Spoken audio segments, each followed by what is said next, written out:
Start करते हैं एक और very very interesting video. In this video हम फील करने की कोशिश करेंगे डिफरेंशियल ज्योमेट्री को। थ्योरी ऑफ कर्व्स का चैप्टर है, चैप्टर नंबर 5 फ्रॉम श्याम से किताब। So very very important topic, पहला टॉपिक है that is called Serret Frenet equation. हमारे पास एक कर्व है, x is equal to x of s means that curve is parameterised in arc length, parameterised in s। ठीक है, ये हमें कैसे पता चला? एस से पता चला। सो हमारे पास, हम जानते हैं कर्व के ऊपर हर पॉइंट पर हम टेंजेंट वेक्टर, नॉर्मल वेक्टर और बाय नॉर्मल ड्रॉ कर सकते हैं। तो स्टैंडर्ड फंडामेंटल इक्वेशन हमसे ये बात कहता है। अगर मैं आपको गूगल पे ले चुकूँ, this is over Google, right? Okay, so बहुत ध्यान से देखना। ये कहता है the standard fundamental equation is a set of, थोड़ा सा थिकनेस कम करूंगी, बहुत ज्यादा हो गई है, do things. Okay, so standard Fernand equation is a set of formulas in differential geometry that describe geometry of a space curve and a moving coordinate related to it. बहुत ध्यान सुनना, हमारे पास क्या कहानी है। हमारे पास तीन, हमने पढ़ा था x is equal to x of s। अगर मेरे पास कर्व थी तो इस कर्व पे मैं अपनी तीन डायरेक्शनल वेक्टर्स ड्रॉ कर सकती थी, that is over tangent vector, मेरा नॉर्मल वेक्टर और बाय नॉर्मल वेक्टर। अब स्टैंडर्ड फंडामेंटल इक्वेशन क्या कहता है? स्टैंडर्ड फंडामेंटल इक्वेशन से बहुत सीधी सादी बात करता है। ये हमसे एक और स्टेप आगे ले जाता है। अगर हम डेरिवेटिव ले लें टेंजेंट वेक्टर का with respect to arc length, normal का with respect to arc length, और बाय, क्या बाय नॉर्मल आना, एक सेकेंड, बाय नॉर्मल और बाय नॉर्मल का with respect to arc length, और ये सेट हमारे पास जो बनेगा ना, ये इस सेट को बोलते हैं सरनेट फंडेड इक्वेशन। बहुत सीधी सादी प्लेन बात तो भाई यही है, ठीक है? सीधी सादी बात तो आपके सामने यही है। तो और याद रखना, इन तीनों के बाद जो इनके डेरिवेटिव है ना, यूनिट टेंजेंट वेक्टर का, यूनिट नॉर्मल वेक्टर का, यूनिट बायनॉर्मल वेक्टर का, ये हमें ज्योमेट्री के बारे में बताता है और स्पेस कर्व की पोजीशन कोऑर्डिनेट, जो मूविंग कोऑर्डिनेट उसके साथ अटैच है, उसके बारे में बताता है। आगे बढ़ते हैं भैया, टेंशन क्या है? ओके, सो उसने उसने हमें वैल्यू बताया। एक second, let me finish it. Okay, so हमारे पास वापस आ गया ये। ओके, सो हमारे पास हमने पढ़ा derivative of tangent vector, derivative of normal vector और derivative of binormal vector. हमारे पास तीन इक्वेशंस है ये, जिसको कहते हैं standard funded equation of a curve. these they are very basic in the development of the theory of the curve and should be ठीक, उसने कहा इसे याद करो, देखो कमिटेड टू मेमोरी। देखो यार, मैं नहीं कह रही, किताब वाला भी कह रहा है कि इसको याद कर लो, right? They first and okay, so now let's understand it. याद रखना, ये बहुत इंपॉर्टेंट शॉर्टकट पेपर में आता होता है। पहला हमने बताया स्टैंडर्ड फंडामेंटल इक्वेशन ने आपको दिया टेंजेंट वेक्टर का डेरिवेटिव, नॉर्मल वेक्टर का डेरिवेटिव और हमारे पास बायनॉर्मल का डेरिवेटिव। ये स्टैंडर्ड फंडामेंटल इक्वेशन के अंदर आता है। तो इसके अंदर जो इक्वेशन है ना, इनको सुनो, बहुत ध्यान से सुनना। वो क्या है कि जो नॉर्मल वेक्टर है, सॉरी टेंजेंट वेक्टर का जो हमारे पास डेरिवेटिव है ना, वो इक्वल है कैपा एन के, राइट? अगर आप चाहो तो इसको आप ड्राइव भी कर सकते हो, बहुत आसान है। देखो ड्राइव किस तरह करेंगे, बहुत आसान है, देखो किस तरह। सिंस हम जानते हैं कि जो हमारे पास कैपा है वो इक्वल होता है मॉड ऑफ कर्वेचर वेक्टर के, और कर्वेचर वेक्टर किसके इक्वल होता है? डेरिवेटिव ऑफ टेंजेंट वेक्टर के, राइट? उसका एप्सिलॉन मतलब mod, mod of tangent vector के डेरिवेटिव के, राइट? ऑल्सो हम ये भी जानते हैं कि जो नॉर्मल वेक्टर है, नॉर्मल वेक्टर वो इक्वल होता है हमारे पास टेंजेंट वेक्टर के डेरिवेटिव और टेंजेंट वेक्टर के मॉड के, राइट? अब देखो टेंजेंट वेक्टर के मॉड कैपा के इक्वल है, तो नीचे ऊपर आ जाएगा, नीचे क्या है? टेंजेंट वेक्टर का डॉट, और नीचे आ जाएगा भैया कैपा। कैपा के लिए थोड़ा सा बेहतर करेंगे, प्यार से लिखते हैं कैपा को, कैपा। सो अगर आप गौर से देखो तो हमारे पास सिचुएशन बन गया M is equal to T dot और बाय कैपा, और कैपा जो है उधर चला जाएगा, हमारे पास बन जाएगा kappa N is equal to T dot. हो गया प्रूफ, बात खत्म, यही है। टेंजेंट वेक्टर इसके इक्वल होता है सन्नट फन्नट के अंदर, बात समझ आ गई? और दूसरा चीज है हमारे पास नॉर्मल वेक्टर। पर नॉर्मल से पहले बाय नॉर्मल के बारे में तो हमने लास्ट चैप्टर में सॉल्व भी किया था, तो वो आपको आता ही हो। तो बाय नॉर्मल के बारे में तो हम जानते हैं, binormal equal minus tau N के, बात समझ आ गई? तो ये हमारे पास बायनॉर्मल का डॉट प्रोडक्ट है। डॉट प्रोडक्ट कह रही हूँ, क्या है अपना, डिफरेंट डिफरेंशिएबल फॉर्म है with respect to arc length binormal की। नाउ हमारे पास तीसरी चीज आती है which is called normal vector. तो नॉर्मल वेक्टर का डेरिवेटिव लेना बहुत जरूरी है। नॉर्मल वेक्टर का डेरिवेटिव लेने के लिए, अगर आपको याद हो, इसको ड्राइव करते हैं, इस तरह करते हैं, अच्छा नॉर्मल वेक्टर का डेरिवेटिव इक्वल इसके होता है, इसको ड्राइव करते हैं, हमें परेशान नहीं होना। प्लस यहाँ पर टी आना है, प्लस टॉ बी, ये इसके इक्वल था। आ जाओ भैया, इसको प्रूफ करते हैं जैसे उसको किया। ओके, आ जाओ थोड़ा सा चलते हैं।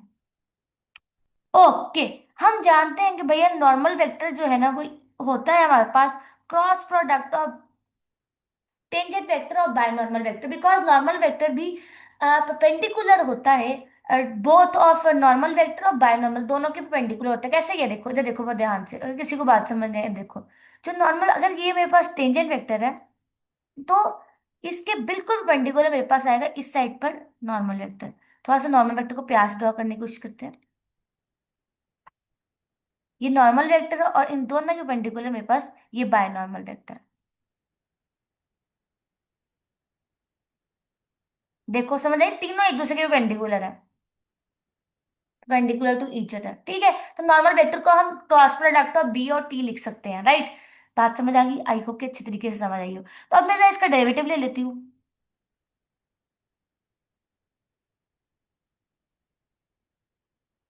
अगेन बेटा बहुत ध्यान से देखो क्या बना। ये तो आ जाएगा एन की पावर डॉट, यहाँ अगर गौर से देखो तो दो है क्रॉस प्रोडक्ट, तो क्या होगा भैया, एग्जैक्टली क्या होगा, एग्जैक्टली ये लगेगा, none other than product rule. तो be as it is derivative of T. बात समझ आ गई।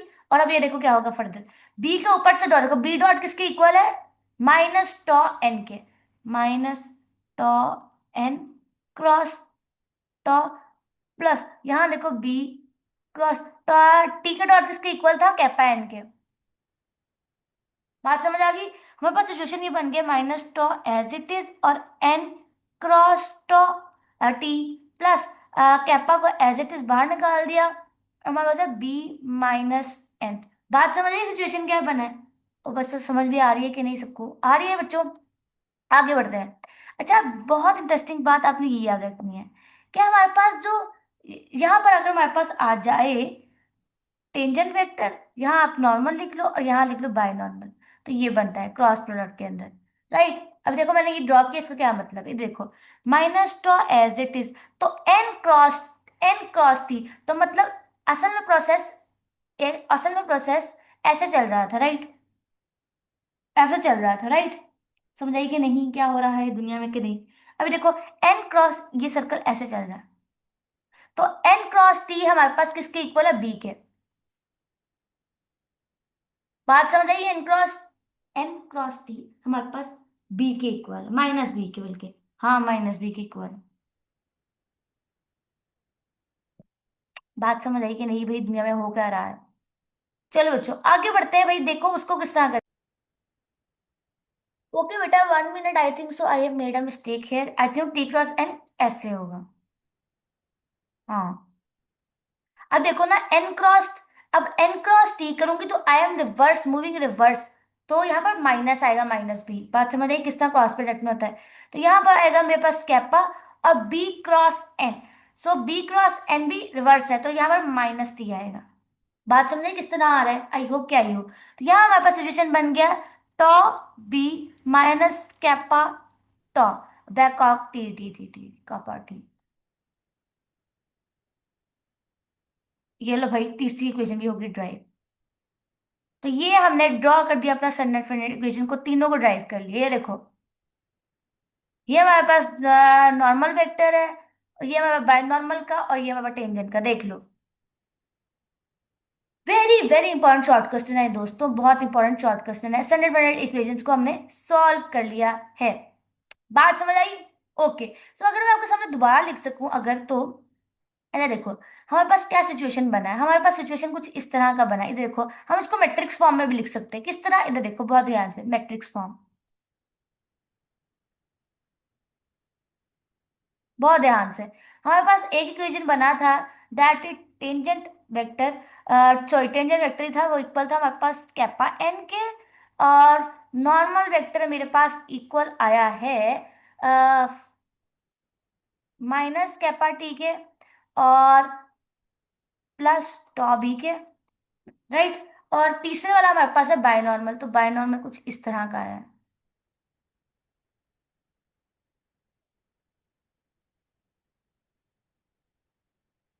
ऐसा कुछ बना है, राइट। इस सबको बहुत गौर से देख।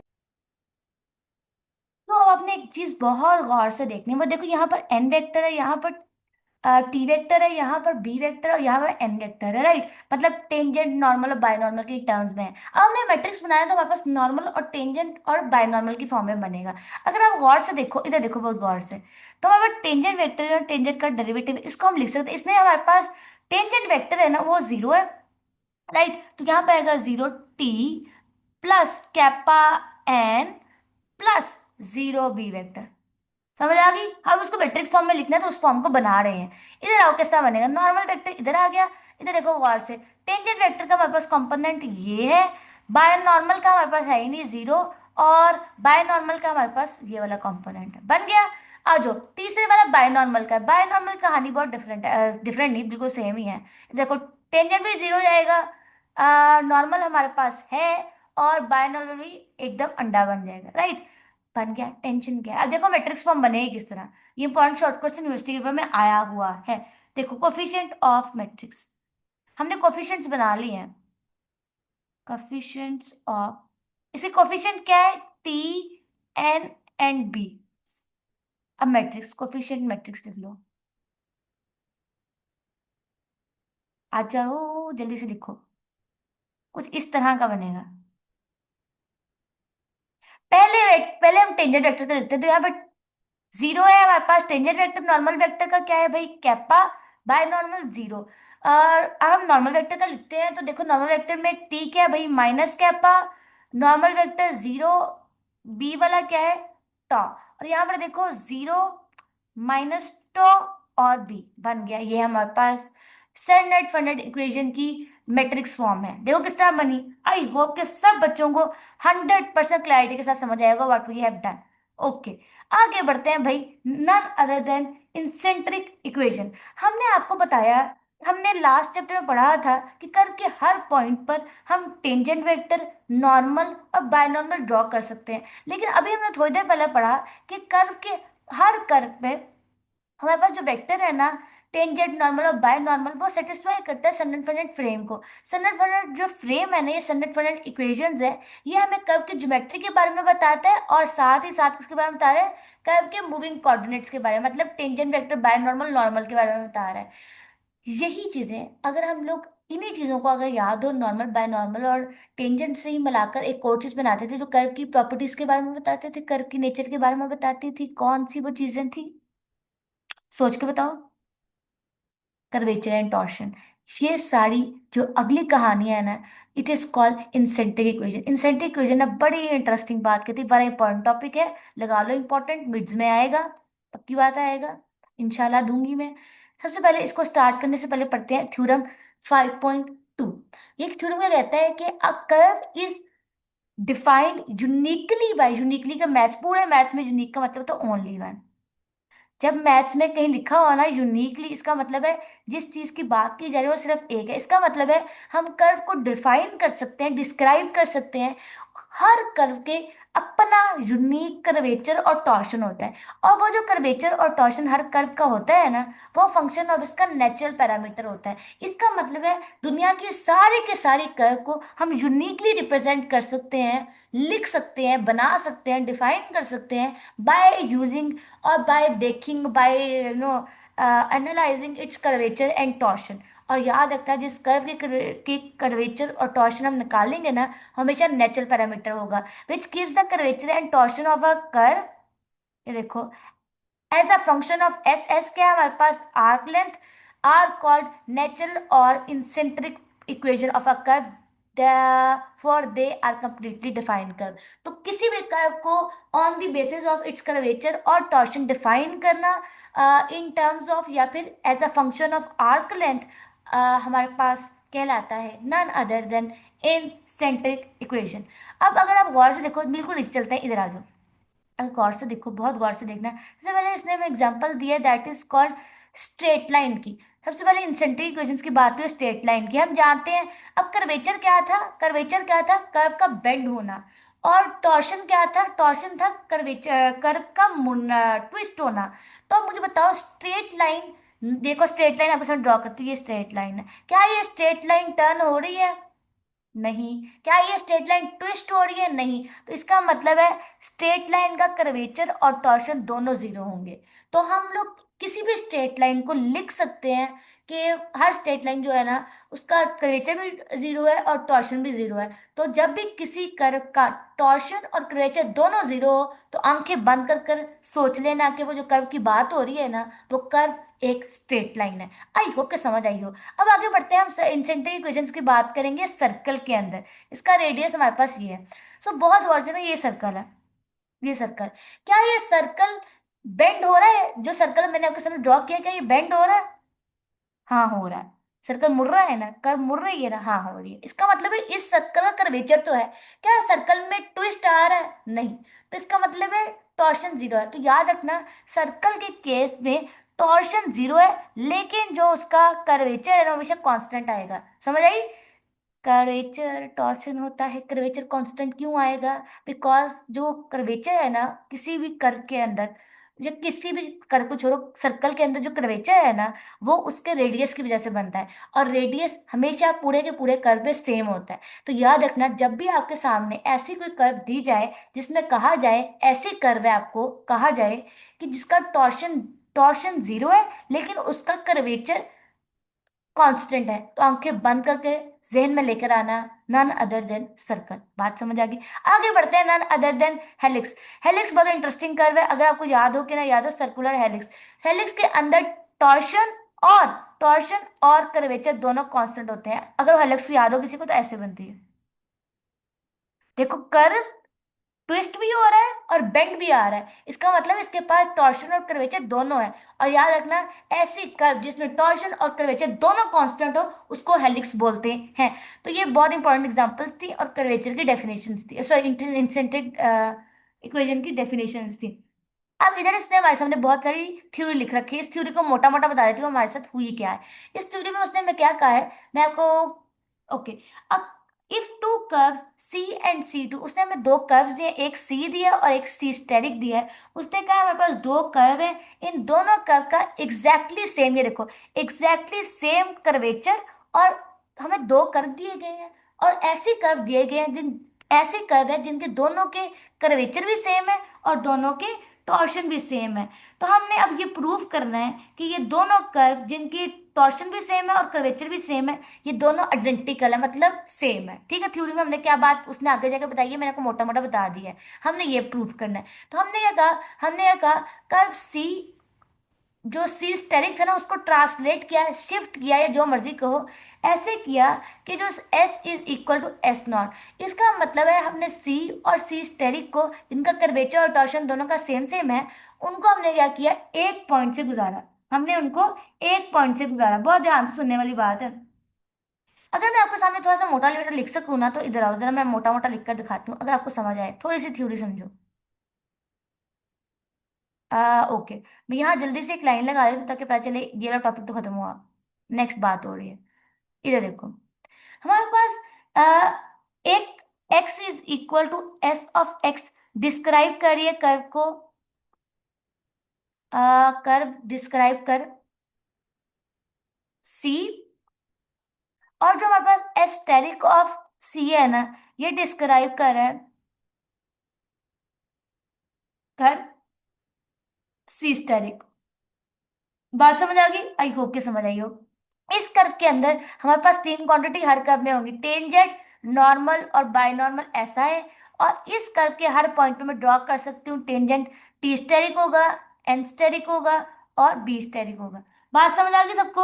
आने कहना है any point S on curve and its orientation is defined by the sun. और याद रखना, हर पॉइंट कर पर और इसकी जो ओरिएंटेशन ओरिएंटेशन डायरेक्शन को कहती है, हम उसको डिफाइन कर सकते हैं सन्निट फन्निट इक्वेशन से। अच्छा, यहाँ पर ना एक और बात बहुत मुद्दे की है, वो आपने कॉपीज पे नोटबुक पे जरूर लिखो। वो बात मुद्दे की ये है कि जो हमारे पास टेंजेंट वेक्टर होता है ना, हमेशा याद रखना, टेंजेंट वेक्टर है वो हैशटैग पॉइंट डाल लो, बल्कि ज्यादा अच्छा रहेगा।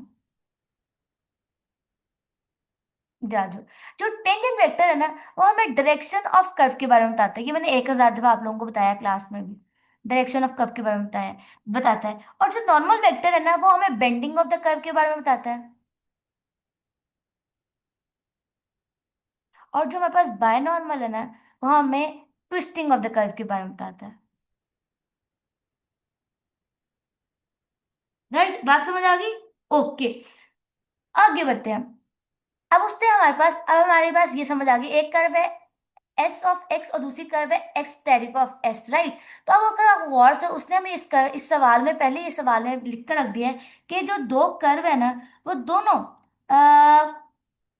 हाँ उन दोनों कर्व को अगर गौर से देखो उसने कहा S is equal to S naught. और इसका मतलब ये है कि दोनों कर्व पर एक पॉइंट सेम है। इसका मतलब है x is equal to S naught is equal to x asterisk of S naught. बात समझ ये देखो भाई एस था ना, दोनों पहले कर्व एस में रिप्रेजेंट हो रही थी ना, एस में थी ना। अब हमने कर्व को उठा के एस नॉट पर ले गए हैं, बात समझ आई। और दोनों कर्व एक दूसरे के इक्वल है। इस तरह इक्वल है कि इन दोनों का टॉर्शन भी इक्वल है, बाकी सब कुछ भी इक्वल है। अगर किसी कर्व का कर्वेचर इक्वल है, टॉर्शन इक्वल, तो इसका मतलब है इनके ये वाले कंपोनेंट्स भी एक दूसरे के इक्वल होंगे। ठीक है, दोनों के टेंजेंट वेक्टर भी इक्वल है, दोनों के भाई नॉर्मल वेक्टर भी इक्वल है, और बायनॉर्मल भी इक्वल होने चाहिए। नॉट, चलो यहाँ पे एस नॉट आ जाए। बात समझ आ गई। Why I am writing this, I hope कि तुम्हें अच्छे तरीके से समझ आ गई हो, राइट। अब बहुत ध्यान से दूसरी बात सुनने का, इधर आओ। तो अब देखो बहुत ध्यान से एस नोट के ऊपर जो ट्रेड्स ऑफ जो हमारे पास टी एन और बी एस्टेरिक पर है और सी स्टेरिक पर है और सी पर है, वो दोनों एक दूसरे से कॉन्साइड कर लिया। हमने डॉट प्रोडक्ट लेना है, बहुत ध्यान से सुनना। हमारे पास एक कप सी थी, एक कप सी स्टेरिक थी। हमने एक के टेंजेंट वेक्टर का दूसरे के टेंजेंट वेक्टर के साथ डॉट प्रोडक्ट लिया। तो हमने टी और सी और सी स्टेरिक के टेंजेंट वेक्टर्स का आपस में डॉट प्रोडक्ट लिया और उसका डेरिवेटिव लिया। सिमिलरली नॉर्मल और बाय नॉर्मल के साथ भी यही सलूक हमने किया। अब देखो ध्यान से, अब हमने गौर से देखते हैं तो हमने सबसे पहले दो वेक्टर्स आपस में मल्टीप्लाई हो रहे हैं, डॉट प्रोडक्ट लगेगा। डॉट प्रोडक्ट लगने के बाद बहुत ध्यान से देखना, जो टी डॉट है उसकी जगह कैपा एन आ गया, और ये देखो यहाँ पर भी भाई कैपा एन आ गया। उसको सॉल्व करने के बाद ये सिचुएशन बचा, राइट, आंसर ये आ गया। बहुत सिंपल मैथमेटिक्स आप कर सकते हो, आई होप। और जहाँ एन स्टेरिक है ऊपर वाली वैल्यूज दिखनी है, ये सारी एन स्टेरिक टी स्टेरिक और सॉरी एन डॉट टी डॉट और बी डॉट की वैल्यूज ना भाई ऊपर से आ रही हैं, ये स्टैंडर्ड स्टैंडर्ड की इक्वेशन से, कोई हवाओं से नहीं आ रही, अपने घर से नहीं लेकर आ रही, ये यहाँ से निकली है। ये देखो, बात समझ आ गई। तीनों को हमने सॉल्व कर लिया। अब तीनों के डेरिवेटिव्स का जो आंसर निकला है ना डॉट प्रोडक्ट लेने के बाद, उसको हमने करना है ऐड। और जब हमने तीनों को ऐड किया ना तो आंसर जीरो आ गया, राइट। देखो भाई आया जीरो के नहीं, अगर आपको गौर से देखो तो आ भी रहा है। इधर देखो, दिखाऊं किस तरह, इधर देखो, हवाओं में ना देखो, इधर देखो। ओके, ओके, तो यहाँ पे देखो, यहाँ पर हमारे पास क्या है, कैपा एन टी एन, ये इससे गया। और क्या है हमारे पास, कैपा एन टी स्टेरिक, ये बस कि ये इससे गया है और ये इससे गया। और क्या हो सकता है भाई, ये इससे जा रहा हो, ये इससे जा रहा है, सारे तो आपस में कट कुट रहे हैं। समझ आई, इन तीनों को ऐड करने से आंसर जीरो कैसे आया। लेकिन इंटरेस्टिंग बात यह है कि ना हमारे पास डेरिवेटिव का आंसर जीरो है, इसका आया है। इसका मतलब है अगर डेरिवेटिव का आंसर जीरो है तो जो अंदर पड़ी हुई चीज है ना वो यकीनन किसी कांस्टेंट के इक्वल है, because derivative of constant zero आता है, राइट। तो अगर ये सब कुछ जीरो के इक्वल है तो इसका मतलब ये सारा कुछ कांस्टेंट के इक्वल है। और अगर आपको गौर से देखो, बहुत गौर से देखना, तो ये है कि हमने पढ़ा था कि टी डॉट ये सिचुएशन बनी है, ये हमारे पास जो हमारे पास टी डॉट टी स्टेरिक है, एन डॉट एन स्टेरिक है और बी डॉट बी स्टेरिक है। ये तीनों हमारे पास क्या है, none other than unit normal vectors है। और अगर गौर से देखो, दो यूनिट वेक्टर्स का डॉट प्रोडक्ट हो, दो यूनिट वेक्टर्स का डॉट प्रोडक्ट हो, दो यूनिट वेक्टर्स का डॉट प्रोडक्ट हो, तो वो हमेशा स्केलिंग करने के बाद आंसर वन आता है, because of the length of the unit vector is equal to one. इसका मतलब है इन तीनों के वैल्यूज वन आ गए, तो जिस कांस्टेंट के इक्वल है ना वो कांस्टेंट थ्री है, बिकॉज इसका वैल्यू भी वन है, इसका वैल्यू वन है, इस इक्वल इसका वैल्यू वन है। तीनों के ऐड करने से हमारे पास वन बना है। आई होप कि तुम्हें अच्छे तरीके से समझ आ गई हो। बस कहानी खत्म, बात बन गई।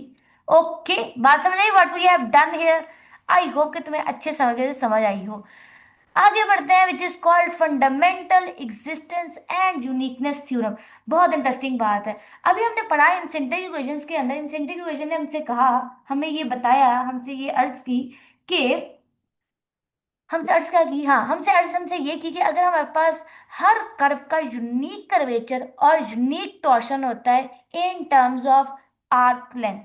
अब हमसे फंडामेंटल एग्जिस्टेंस और यूनिकनेस थ्योरम से पता है क्या कहता है, बहुत इंटरेस्टिंग बात कहता है। अगर वो हमसे उल्टी बात करते हैं, जो उसने उससे बात की है ना उससे थोड़ा सा उल्टा बात करो, वो क्या कहते हैं कि अगर मेरे पास कोई कर्वेचर और टॉर्शन आर्बिट्ररी हो, मतलब कोई भी हो, कॉन्टिन्यूस कर्व पर हो, कंटिन्यूस इंटरवल पर हो, तो कोई भी रैंडम आर्बिट्ररी कर्वेचर और टॉर्शन हमेशा अगर मेरे पास हो तो वो किसी ना किसी कर्व को रिप्रेजेंट करता है इन स्पेस कर्व। पहले क्या था कि कर्व के पास यूनिक कर्वेचर और टॉर्शन होता है, अब मुझे क्या कह रहे हैं कि कर्वेचर और टॉर्शन हो तो कर्व होगा। बात समझ आई? बात समझ आ रही है कि नहीं? Well done, I hope, I हो। इंपॉर्टेंट थ्योरम है, सुन लो। अगर मेरे पास कर्वेचर और टॉर्शन आर्बिट्ररी है, कॉन्टिन्यूस फंक्शन में है, तो उस उनके लिए एग्जिस्ट करेगा, then there exist except for position in space one and only one space curve for which kappa of x is curvature and torsion is tau of s is torsion and s is their natural parameter. बात समझ आ गई? आई hope कि तुम्हें अच्छे तरीके से समझ आई हो कि आपने क्या गुल खिलाया है। बात समझ आ गई?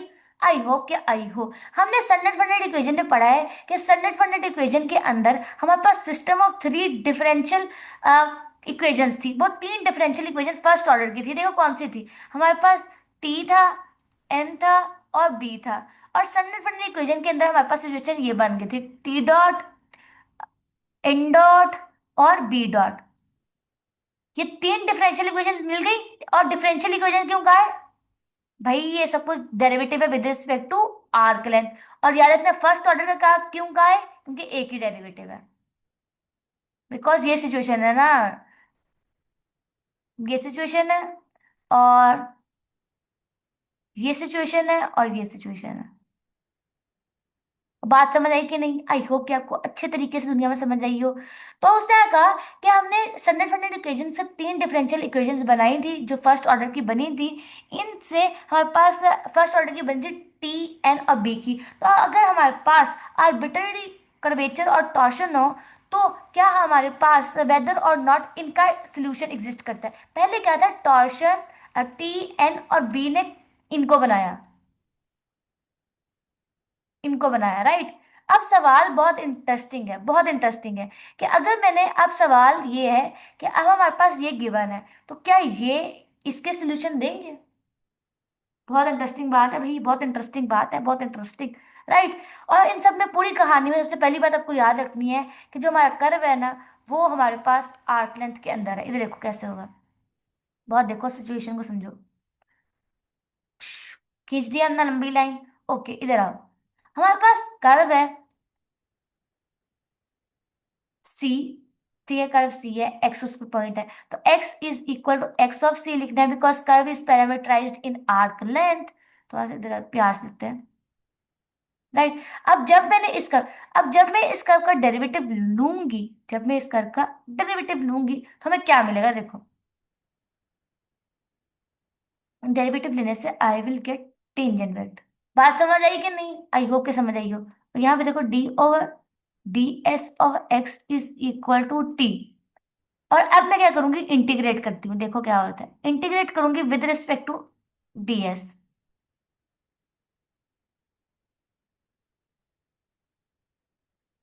थोड़ा सा जूम आउट करती हूँ, देखो सिचुएशन क्या बनी है। ये सिचुएशन बन रही है, कट गया सब कुछ, बचा क्या इन दी एंड? बचा क्या? ये बचा।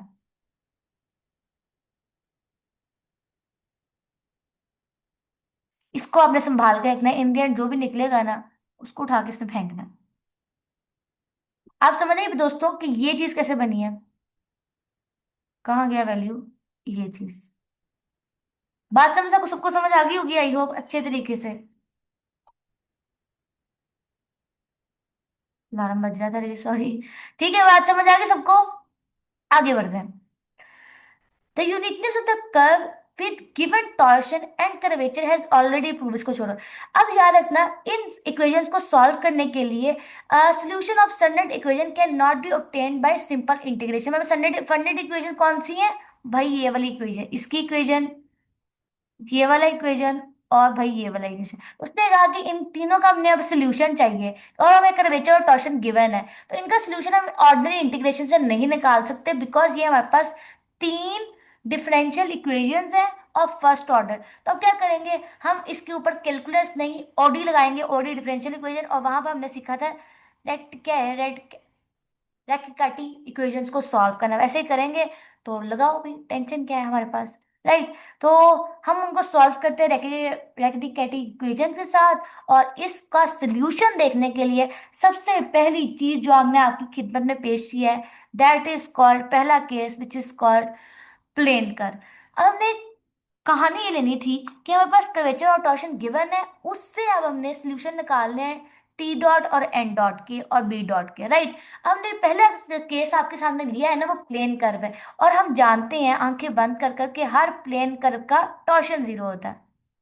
प्लेन कर्व है, इसका मतलब टॉर्शन जीरो है, तो बात तो भी खत्म। टॉर्शन जीरो है तो बहुत ही जिंदगी में आसानी होगी। अब देखो टॉर्शन जीरो तो क्या सिचुएशन बनेगी, ये देखो क्या बनेगी।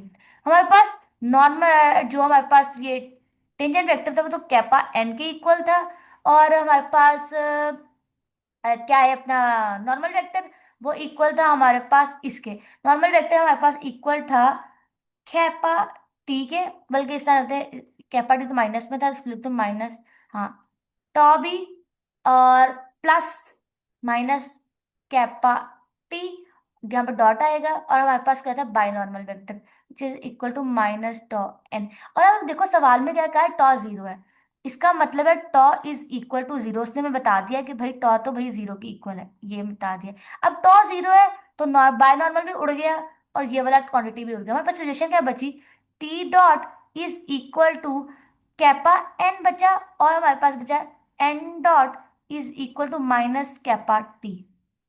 ये सिचुएशन बची है। बात समझ आई सबको कि नहीं? आई होप कि तुम लोग को अच्छे तरीके से समझ आई हो कि हमारे पास स्टैंडर्ड फंडेड इक्वेशन के अंदर ये दो बातें बची हैं।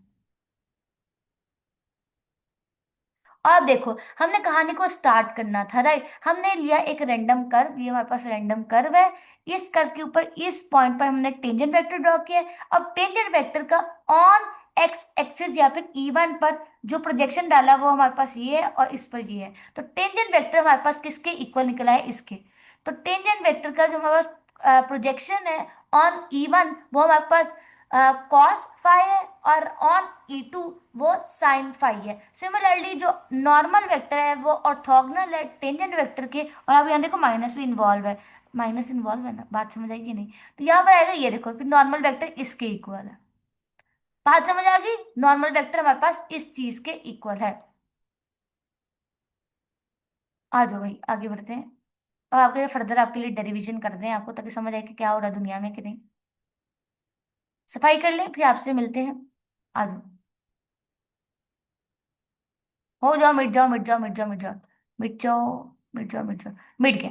अब देखो हमारे पास टेंजेंट वेक्टर ये है और नॉर्मल वेक्टर आपके सामने है, ठीक है।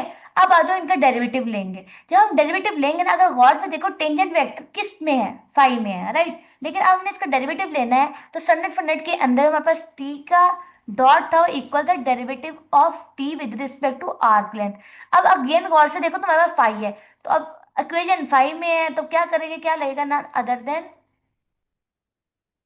क्या लगेगा भाई, चेन रूल लगेगा, और क्या लगना है भाई। बात समझ आई कि नहीं, कैसे लगना है चेन रूल के नहीं?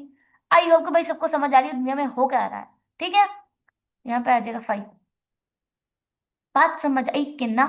आई होप कि आपको अच्छे तरीके से दुनिया में समझ आ रही हो कि हम किस तरह कहानी में लेकर आए हैं डीएस को।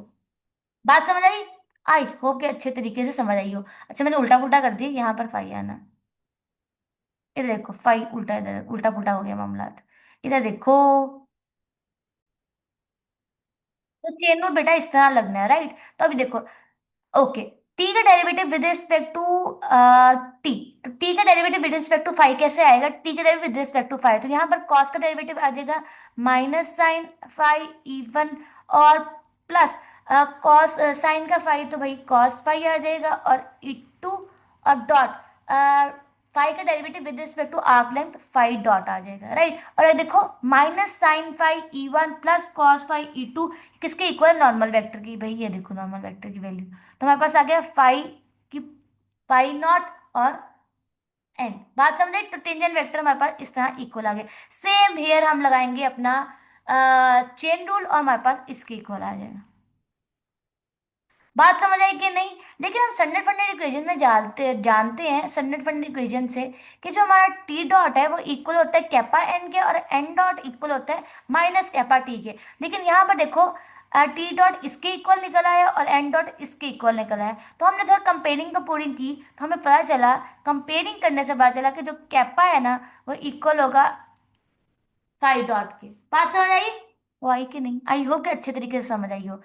ओके, अब देखो सिचुएशन हमारे पास ये है कि kappa is equal to d over d s of five. और अगर मैं इसको कर दूं अपना खत्म करने के लिए, अपना इंटीग्रेट फाइव की वैल्यू मुझे चाहिए, तो फाइव इंटीग्रेट करने से मेरे पास क्या सिचुएशन बनेगी, कैपा डी एस प्लस सी वन। बात समझ आई कि नहीं आई, होप कि तुम्हें अच्छे तरीके से समझ आ गई हो। अगर आप गौर से देखो हमारे पास फाइव का वैल्यू भी निकला है, टी का भी। अब हमने यहाँ पर ना एक चीज करनी है, that is called very interesting चीज करनी है। इधर आओ, इधर आओ। ओके, अब डीएस के लिहाज से हमने करना है, लेकिन हमारे पास जो टेंजेंट वेक्टर ना वो हमारे पास किस में है, एक्स में, सॉरी फाइव में है। तो यहाँ देखो कैसे करेंगे, टी ओवर, देखो टी एज इट इज, यहाँ पे आएगा हमारे पास d S over d five into d five plus C. किसी को एतराज बिल्कुल भी नहीं हो रहा होगा यहाँ जो। और सी टी की वैल्यू क्या है, टी का वैल्यू ऊपर से लोगे भाई। टी की क्या है भाई, कॉस थीटा ये है। समझ भी आ रही है कि सारी खिचड़ी पक रही है भाई, आई होप कि समझ आ रही हो। Cos five E one plus sine five E two as it is आ गया। और ये देखो ओके, हम जानते हैं कि d five over d S किसके इक्वल था, फाइव डॉट के, राइट। और फाइव डॉट के इक्वल है, और फाइव डॉट आगे से किसके इक्वल था भाई, फाइव डॉट इक्वल था कैपा के, राइट। लेकिन अब हमने डी एस ओवर डी लिया, तो यहाँ पे आ जाएगा वन ओवर कैपा, रेसिप्रोकल ना यार उसका। और यहाँ पे आएगा d five plus c. I hope कि तुम्हें अच्छे तरीके से समझ आई हो दुनिया में हमने किया क्या है अभी। बन गया सिचुएशन, और यही तो हमारा रिक्वायर्ड फॉर्म है। मिल गया वन ओवर कैपा और टेंजेंट वेक्टर और डी फाइव प्लस सी, हमारे पास इक्वेशन बन गया। यही हमने प्रूफ करना था।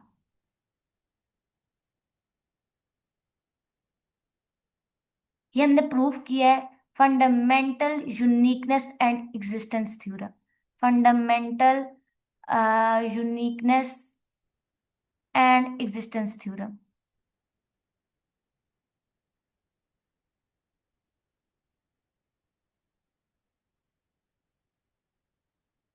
बात समझ आ गई सबको, आई होप कि तुम्हें अच्छे तरीके से समझ आई हो व्हाट वी हैव डन।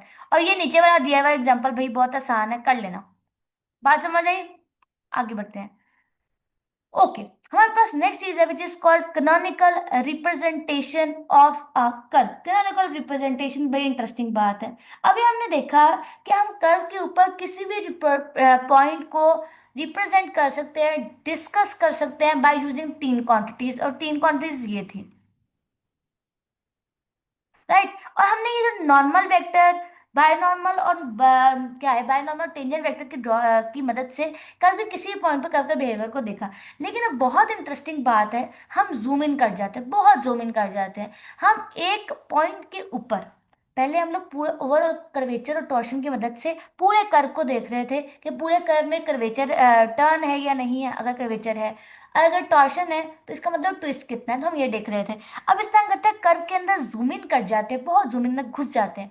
तो हम एक पॉइंट के ऊपर टेंजेंट नॉर्मल और बाय नॉर्मल की मदद से ये देखना चाहते हैं कि उस पॉइंट के ऊपर बेंड है या नहीं है, उस पॉइंट के ऊपर ट्विस्ट है या नहीं है। तो जो हमने एक पॉइंट के ऊपर कर्व के बिहेवियर को देखने की कोशिश करनी है ना, उस पॉइंट पर हम एक इक्वेशन लिखेंगे कर्व की, और उस रिप्रेजेंटेशन को उस पॉइंट पर कर्व की जो इक्वेशन बनाने के लिए जो हम लिखेंगे ना वो canonical representation of the curve होगी। और उसको बनाते हुए ना हम थोड़ी सी चालाकी दिखाएंगे। चालाकी प्रोसेस ये है कि देखो मैं यही लिख दूँ तो ज्यादा अच्छा रहेगा मेरे लिए, बल्कि इधर आ जाओ, थोड़ा सा यहाँ लिख ही लेते हैं। चलो आगे बढ़ते हैं। लग जाओ लाइन, लग जाओ। लाइन नहीं लग रही भाई। लग गई। अब बहुत ध्यान से सुनने वाली बात है। इधर आओ। मैंने ना एक बहुत अक्लमंदी दिखाई, हमने कहा कि ये हमारे पास कर्व था, और इस पॉइंट पे मैं कर्व के बिहेवियर देखना चाह रही थी कि कर्व इस पॉइंट पे बेंड कितना कर रहा है, कर्व इस पॉइंट पे ट्विस्ट कर रहा है या नहीं, ये कर रहा है, ये क्या मर्जी कर रहा है। मैंने जिस पॉइंट पर लोकली चेक करना था कि कर्व क्या बिहेव कर रहा है, मैंने उस पॉइंट पर उस कर्व को उठाकर कर दिया, उस कर्व को उठाकर ले गई none other than coordinate system पर। तो यहाँ हमारे पास E1 आ गया, यहाँ हमारे पास E2 आ गया, यहाँ मेरे पास E3 आ गया। बात समझ आई? आ गया ना? हाँ आ गया। अब क्या था, ओरिजिनली क्या हो रहा था, जिस पॉइंट पे मैंने चेक करना था ना, उस पॉइंट पे मैं टेंजेंट वेक्टर ये था मेरा, उस पॉइंट पे मेरा नॉर्मल वेक्टर ये था, और मेरा उस पॉइंट पे बायनॉर्मल वेक्टर ये था।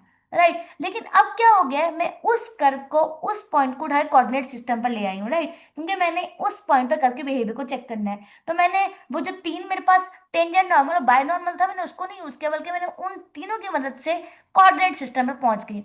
और मैंने जिस पॉइंट पर कर्व के बिहेवियर को चेक करना है ना, मैंने कोऑर्डिनेट सिस्टम पर चला के दिखाते हुए वो पॉइंट लिया ओरिजिन। वो पॉइंट लिया ओरिजिन, देखो किस तरह। यूज अनदर कलर, इधर आ जाओ, ये ओरिजिन है। बात समझ, 0 0 0 ओरिजिन। आई होप कि तुम्हें अच्छे तरीके से समझ आ रही हो कि हम कर कह रहे हैं असल में, ठीक है? I hope. तो इसका मतलब है हैशटैग पॉइंट अगर पहले ही लगाना चाहो तो याद रखना, हम E1.E2.E3 को कह रहे हैं कि तुम भाई इक्वल हो टेंजेंट वेक्टर के, तुम नॉर्मल वेक्टर के इक्वल हो, और भाई आप हो बाय नॉर्मल के इक्वल। राइट। और इंटरेस्टिंग बात पूरी कहानी में ये है कि जो हमारे पास यहाँ पे जो कर्व है ना, कर्व, वो हमारे पास आर्क लेंथ के अंदर ही पैरामीटराइज्ड है। ये मेरे पास कर्व है। और अगर गौर से देखो, जिस पॉइंट पर हम कर्व का बिहेवियर चेक करना चाह रहे हैं, that is called P point. ये पॉइंट पर कहाँ है? ओरिजिन पर। तो यहाँ पर आ जाएगा 0। बात समझ आ गई? और क्योंकि कर्व इस पॉइंट पर ओरिजिन पर 0 बिहेव करेगी, x(0) 0 होगा, बिकॉज और curve is at origin. Right. अब मैंने अपने इसी कर्व का जो पहला डेरिवेटिव लेना है ना, तो I will get tangent vector. तो टेंजेंट वेक्टर किसके इक्वल है? E1 के। बात समझ आई? और अब आ जाओ, इसका दूसरा डेरिवेटिव ले लेते हैं। अब जब टी का डेरिवेटिव आ जाएगा, और टी का डेरिवेटिव किसके इक्वल है? कैपा एन के। और कैपा एन किसके इक्वल है? E2 के। बात समझे? ऊपर से देखो ना, E1 टी के इक्वल है, E2 एन के इक्वल है, और E3 बी के इक्वल है। हवा में लिख रहे भाई, लॉजिकल है। और ई अब ले लो यहाँ पे तीसरा डेरिवेटिव। तीसरे डेरिवेटिव में हम क्या करेंगे भाई? आ जाओ। तीसरे डेरिवेटिव में हम डेरिवेटिव लेंगे, अगर आपको याद हो, यहाँ पे है कैपा एन का। तो यहाँ पर दो चीजें हैं, क्या लगेगा भाई? Product rule. सो इधर देखो, पहले का डेरिवेटिव, दूसरा एज इट इज प्लस दूसरा, पहला एज इट इज दूसरे का डेरिवेटिव। सिचुएशन ये बना है। बात समझ आई? आगे आ जाओ फर्दर। 0 चलेगा, और यहाँ पे देखो कैपा नॉट। कैपा नॉट तो भाई कुछ भी नहीं कर सकता, कैपा नॉट को एज इट इज रहने दो, उसके ऊपर डेरिवेटिव ले लो। और यहाँ पर अगर गौर से देखो तो एन है, एन किसके इक्वल होता है? E2 के, ये तो हम लिख लेंगे, प्लस कैपा। और एन डॉट किसके इक्वल था? एन डॉट हमारे पास इक्वल था टॉ बी माइनस कैपा टी के। कैपा नहीं, के टी के। कैपा था, के था, कैपा था, कैपा टी। सिचुएशन बनी। अब देखो फर्दर क्या होगा। Kappa not E2 plus kappa और टॉ एज इट इज, और बी किसके इक्वल है? E3 के। और यहाँ पे देखो कैपा और कैपा, कैपा स्क्वायर हो गया, और यहाँ पे टी है तो टी क्या आ जाएगा? E1।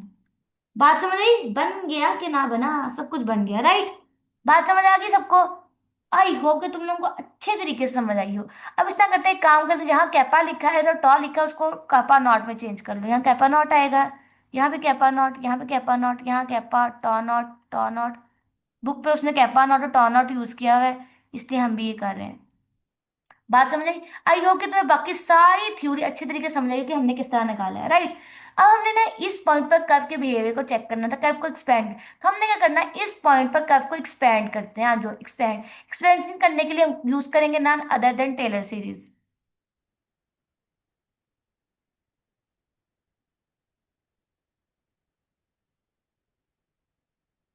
Taylor series to expand, right. तो देखो किस तरह हम एक्सपेंड करेंगे, फॉर्मूला आपके सामने लिखती हूँ, फिर आपको फील हो जाएगा इंशाल्लाह। ओके, सो मेरे पास फॉर्मूला कैसे बनेगा, x of S is equal to x naught plus s into x naught zero plus s का स्केयर ओवर टू का फैक्टोरियल टू यहाँ पर आ जाएगा प्लस 3/3 का फैक्टोरियल, और यहाँ पर एक्स के 3 डेरिवेटिव, और ये लो, और plus higher derivative of s. हमने हायर डेरिवेटिव क्यों नहीं लिया, अब बिकॉज आप बहुत ध्यान से जानते हो कि हम लोग ने एक्स का एक डेरिवेटिव लिया, दो डेरिवेटिव लिए, तीन डेरिवेटिव लिए, उससे आगे चौथा डेरिवेटिव इसलिए नहीं लेंगे बिकॉज जो इसके तीन डेरिवेटिव है ना, हमारे तीन डायरेक्शनल वेक्टर्स को रिप्रेजेंट करे, तीन कोऑर्डिनेट्स को रिप्रेजेंट करे। जो हायर डेरिवेटिव है वो ज्यादा बड़े कोऑर्डिनेट को करेंगे, तो हमें वो चाहिए नहीं, तो हम डायरेक्टली करेंगे। अब ऊपर से देखो, बहुत गौर से देखो, मैं थोड़ा सा और जूम आउट करती हूँ। यहां से देखो, एक्स नॉट का वैल्यू क्या है, जीरो। बात समझ आई? मैं साफ ही लिखना चाह रही हूँ तो साफ ही रहे, लग रहे ये सब वैल्यू सब्स्टिट्यूशन चलेगी आपके सामने। तो देखो, x of S is, x not का वैल्यू जीरो आ गया प्लस एस, और यहां से हमारे पास एक्स डॉट जीरो का हमारा वैल्यू है E1 प्लस एस का स्केयर ओवर टू का factorial as it is. X का डबल डेरिवेटिव किसके इक्वल है हमारे पास, खेपा E2 के प्लस एक्स क्यूब ओवर 3 का फैक्टोरियल, ये किसके इक्वल है, इसके। अच्छा यहाँ पे टॉ नॉट लिख लो, हाँ टॉ नॉट। यहाँ देखो किसके इक्वल आ रहा है, tau dot over not E2 plus tau not E3 plus minus आएगा टी स्क्वेयर और E1। बात समझ आई हमने कैसे लिखा? आई होप तुम्हें अच्छे तरीके से समझ आई हो। सिंपल थोड़ी सी किया, कुछ भी नहीं खास हुआ, राइट।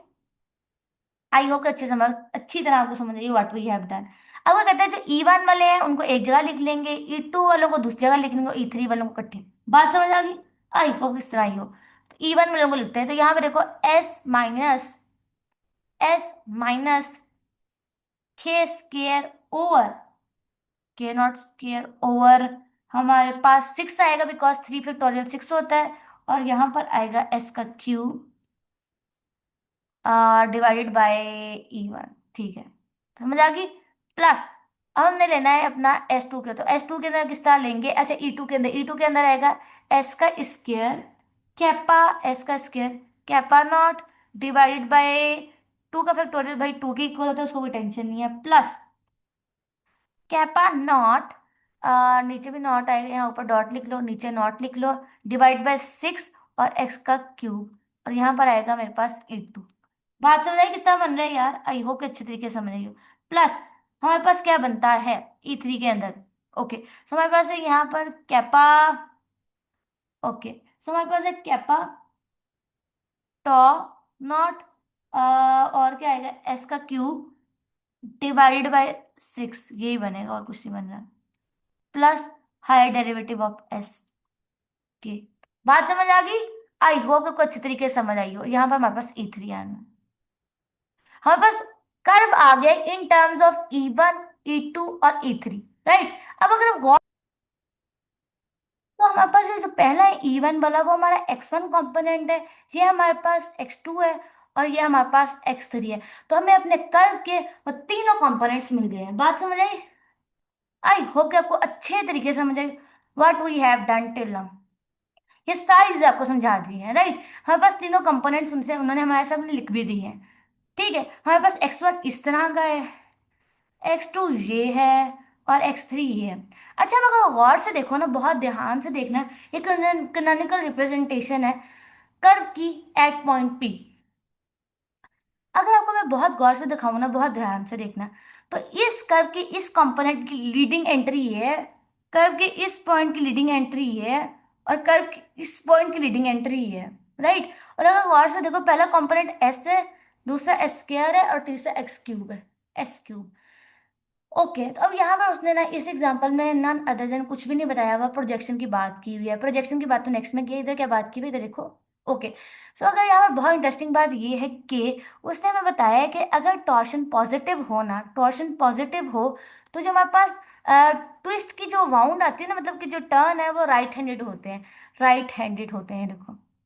और अगर टॉर्शन नेगेटिव होगा ना, तो कर्वेचर जो टर्न है ना, मतलब जो राउंड आएंगे, जो वाउंड आएंगे, वो लेफ्ट हैंडेड होंगे। जैसे यहाँ देखो राइट हैंडेड है ना, ये वन टॉर्शन इज पॉजिटिव, और जब टॉर्शन नेगेटिव होंगे तो ये देखो ऐसे होगा।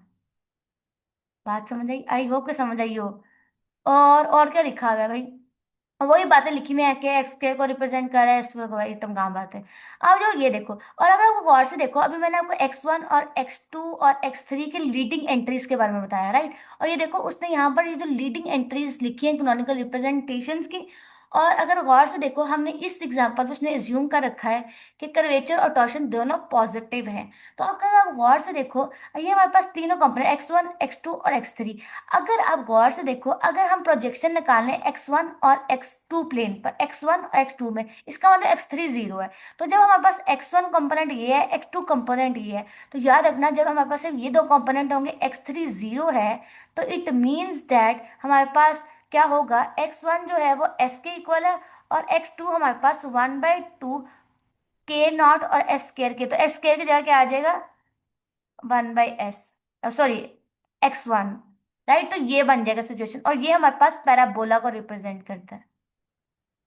और देखो ये पैराबोला अगर आप गौर से देखो तो ये ऑस्किलेटिंग प्लेन पे बन रहा है। आय हाय, ऑस्किलेटिंग प्लेन पे बन रहा है, पेन ही खराब हो गया। ऑस्किलेटिंग प्लेन पे बन रहा है, राइट? और अब उसने कहा कि आज ये हो गया, अगर हम प्रोजेक्शन निकाले ना x1 और x3 प्लेन पर, x1 और x3 प्लेन पर, तो ऑटोमेटिकली x2 जीरो हो जाएगा। तो x3 जो है ना वो किस तरह बन जाएगा, x3 इज इक्वल टू 1/6 के नॉट टॉ नॉट, और s3 की जगह आ जाएगा x1 क्यूब। और याद है ना, ये जो बनेगा ना x1 और x3 प्लेन पर, x1 और x3 प्लेन पर, तो ये रेक्टिफाइंग प्लेन पर बनेगा, रेक्टिफाइंग प्लेन पर, ठीक है?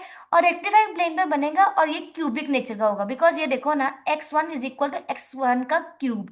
और सिमिलरली हम लोग x1 x2 और x3 वाले के अंदर प्रोजेक्शन कर सकते हैं, और प्ले उसमें हमारे पास नॉर्मल प्लेन के अंदर जाएगा।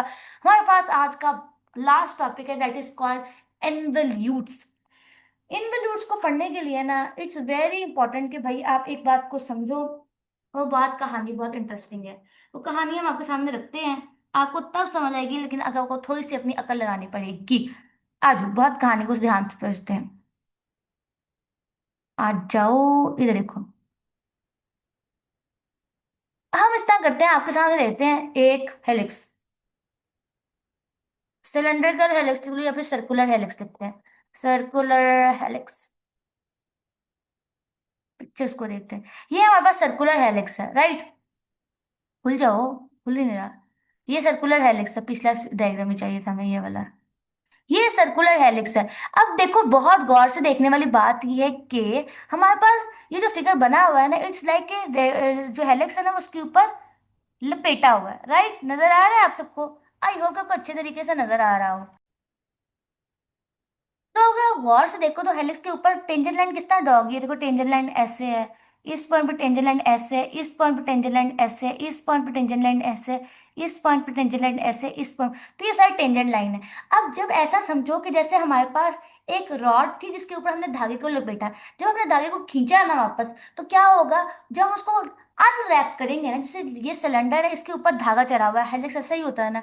अगर मैं इस धागे को खींच लूं, तो क्या होगा, ऐसा करके मैं खींचूंगी, ऐसा करके खींचूंगी खींचूंगी, और फिर ऐसे करके धागा बनता जाएगा, राइट? और अगर गौर से देखो, इस पॉइंट पे टेंजेंट लाइन ये है, और देखो टेंजेंट लाइन ये है ना, और धागा मैंने खींचा है, कर्व खींचना है कुछ, तो इस तरह समझो कि हमने कर्व को अनरैप किया है, हमने एक स्ट्रिंग को अनरैप की है। बात समझ आई कि क्या हो रहा है? आई होप कि तुम्हें अच्छे तरीके से समझ आई हो। बाकी बात मैं ना आपको समझाती हूँ, इधर से आ जाओ, कुछ लिख कर समझाते हैं। इसको तो मैं बंद करूँ, इधर आओ। चलो तुम तो रेज हो जाओ, इधर आओ, इनवलूट्स की कहानी। इनवलूट्स, इधर देखो बहुत ध्यान से, हमारे पास एक कर्व है, लेट से ये है, ये हमारे पास कर्व सी है। अब देखो, इस कर्व के हर पॉइंट पर अगर मैं आपके सामने टेंजेंट लाइन ड्रॉ करना शुरू कर दूं तो क्या सिचुएशन बनेगा, ये देखो।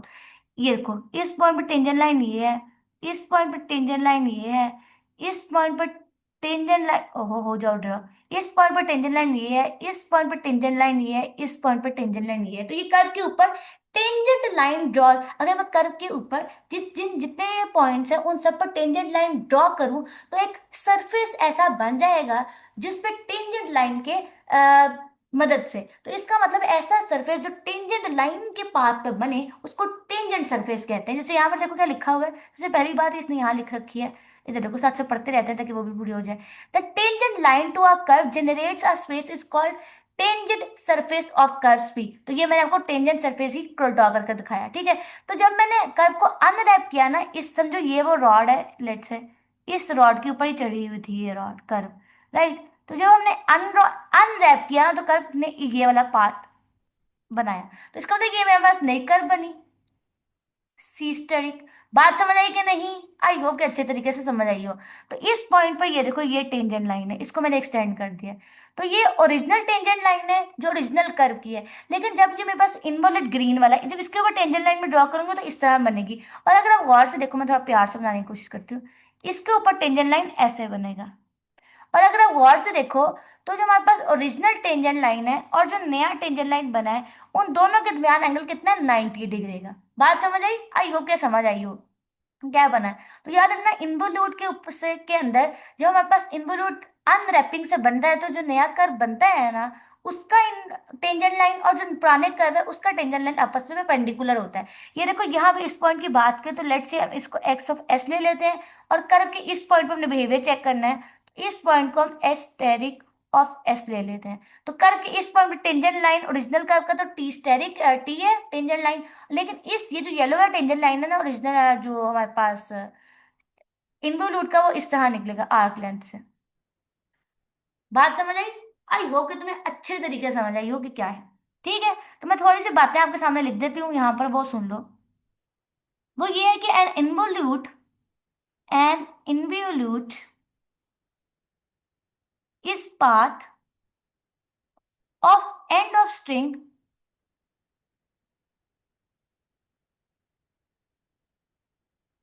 एज इट अनरैप्ड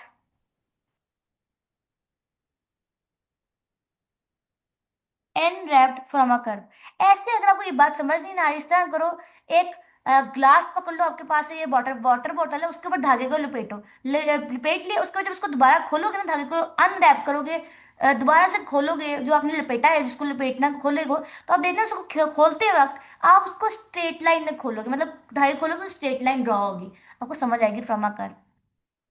करके देख लो, एक्सपेरिमेंट समझ आएगी।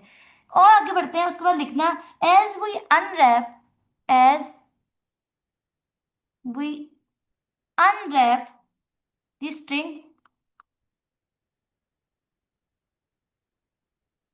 the direction, ठीक है, the direction of C naught and C is 90 degree. Direction किस बात को इंडिकेट करता है, टेंजेंट लाइन को। तो इस पॉइंट पर टेंजेंट लाइन है और उस पर टेंजेंट एक दूसरे के 90 डिग्री पर होगा। आगे बढ़ते हैं। अब बहुत इंटरेस्टिंग बात यह है कि हमने अभी आपके सामने मैथमेटिक्स लिखी है, तो थोड़ा सा मैथमेटिक्स को यहाँ कर कर दिखाते हैं। इधर हमारे पास x is equal to x of c, original curve है सी, राइट, ओरिजिनल कर्व है ना, हाँ। और हमने एक पॉइंट लिया एक्स सी, एक्स स्टेरिक, ये हमने लिया कर्व सी स्टेरिक पर, राइट, ये सिचुएशन है, राइट। और अब गौर से देखना, ये जो टेंजेंट लाइन है ना, ये जो टेंजेंट लाइन है टी, मतलब इस, इधर देखो बहुत ध्यान से, इस टेन कर्व का और इस कर्व का जो डिस्टेंस है ना, हम कैलकुलेट कर सकते हैं। ये देखो, C steric of S minus S of S is the distance between two curve, is the distance between involute and the original curve. इधर थोड़ा साफ सा करते हैं, द इज डिस्टेंस बिटवीन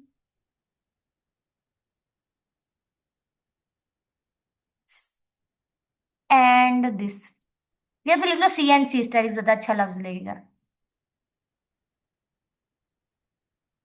बताओ भाई बताओ, बात समझ आ गई सबको? आई होप कि अच्छे तरीके से आई हो। ओके, हमारे पास ये सिचुएशन बनी है। अब यार अपना जो एक्सटेरिक है ना, इसको हम किस तरह रिप्रेजेंट करें। अब हमारे पास एक्सटेरिक है ना, वो इस फॉर्म का, x steric is equal to x plus K into T. अब सोचने वाली बात है कि एक्स टेरिस इस फॉर्म का क्यों है। ये वाली फॉर्म ने देखी थी टेंजेंट लाइन की।